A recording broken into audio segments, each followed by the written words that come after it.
Hi everyone, welcome back. So I am so sorry, बहुत दिन हो गए वीडियो बनाए। तो स्टार्ट करते हैं यार। ठीक है, चलो। तो क्वाड्रेटिक से ही रिज्यूम करते हैं। Just a second.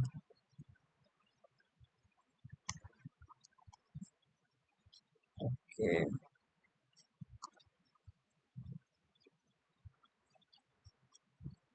अच्छा, एक मिनट रुकना, मैं टूल चेंज कर लूँ। हाँ। ओके। तो स्टार्ट करते हैं यार आज का टॉपिक। क्वाड्रेटिक क्वाड्रेटिक को ही रिज्यूम करते हैं। ठीक है। क्वाड्रेटिक में हम करेंगे उस टाइप के प्रॉब्लम सॉल्व जिसमें हम रेंज निकालेंगे। ठीक है, तो पहला प्रॉब्लम लेते हैं। पहला प्रॉब्लम है यार कि we have to find the range of a function. तो एक एफ एक्स एक फंक्शन है जो है मेरा x square minus two x minus four. ठीक है, फाइंड इट्स रेंज।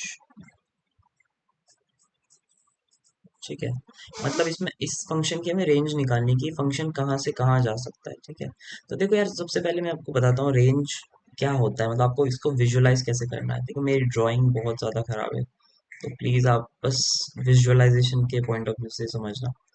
तो देखो यार, ये क्वाड्रेटिक है, और इसका जो कोएफिशिएंट है एक्स का, एक्स स्क्वायर का, वो पॉजिटिव है, मतलब ए की वैल्यू पॉजिटिव है। पर अगर ए पॉजिटिव होता है तो हमें पता है कि क्वाड्रेटिक जो होता है वो अप, या तो ऐसा हो सकता है, या फिर और या फिर ऐसा हो सकता है, या फिर वो यहाँ टच भी कर सकता है। ठीक है, और ये तीन कंडीशन बनती है। ठीक है, यहाँ पे या तो टचिंग होता है, या दो पॉइंट पे इंटरसेक्ट करता है जब दो रियल रूट्स होते हैं, और इस केस में दो इमेजिनरी रूट्स होते हैं। ठीक है, इस केस में भी दो रूट्स होते हैं बट वो इक्वल होते हैं।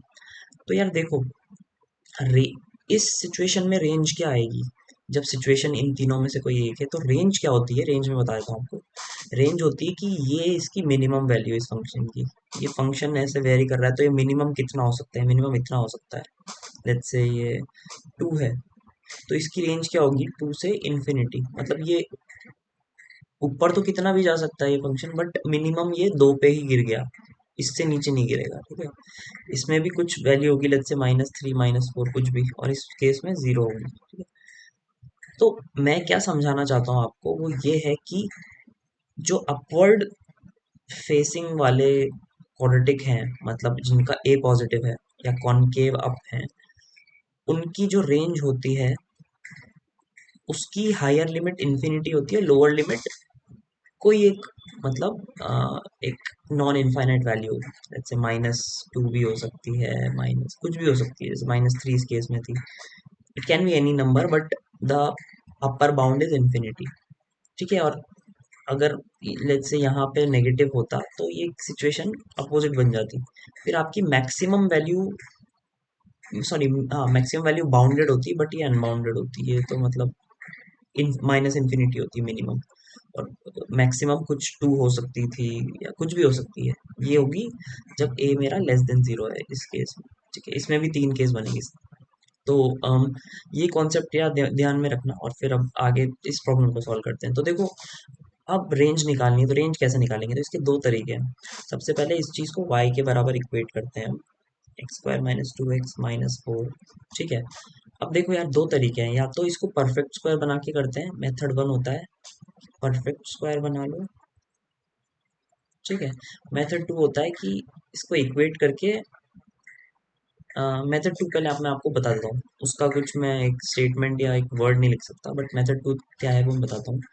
इसको आप ऐसे लिख सकते हो, x square minus two x minus four minus y equal to zero, इस चीज़ को। ठीक है, मेथड वन बाद में सॉल्व करेंगे, पहले मेथड टू सॉल्व करते हैं। ठीक है, तो ऐसे लिख दिया।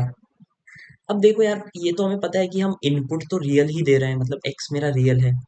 अब एक्स अगर रियल है, इसका मतलब रूट रियल है इसके, और रूट रियल होते हैं तो क्या होता है? डिस्क्रिमिनेंट मेरा greater than equal to zero.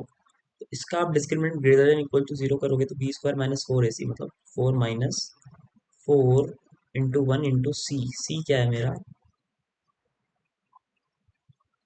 4 + y आएगा।